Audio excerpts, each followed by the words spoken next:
They weren't trying to be heroes. They weren't trying to be seen. They weren't trying to start a rebellion. They just refused to bow. The music played.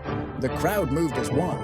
Thousands fell to their knees before a golden image built by a king who demanded worship. But Shadrach, Meshach, and Abednego stayed standing. In that moment, obedience became dangerous. They felt the eyes on them. Friends who bowed, leaders who complied, a system that rewarded silence and punished faith. They were right, but they were alone. They were dragged before the king, accused not of violence, not of crime, but of loyalty to a god the empire could not control. The king didn't ask questions. He didn't care about truth. His pride was challenged, and pride always responds with punishment. The furnace was ordered to be heated 7 times hotter. 7 times hotter for faith. 7 times hotter for obedience. 7 times hotter for refusing to worship what man created. And here's the part people don't like to talk about. God didn't stop it. He didn't stop the accusation.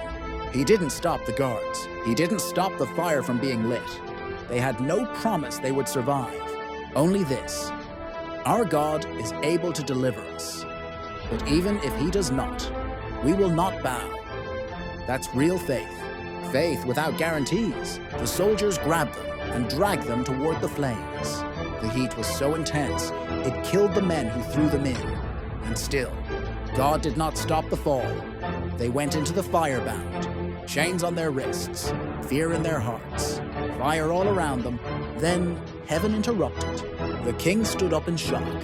Didn't we throw 3 men into the fire? Why do I see 4? And the 4th looked like the Son of God. God didn't rescue them from the fire. He stepped into it with them.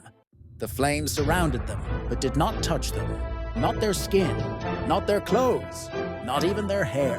Fire that should have burned them became a place of protection. The chains that bound them were gone. Only the bondage burned, nothing else.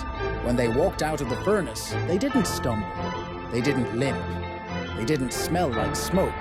The fire that was meant to destroy them couldn't even leave a trace. They went in bound. They came out free. Because when God is in the fire going out, sometimes the miracle is standing still while the fire burns and realizing you were never alone.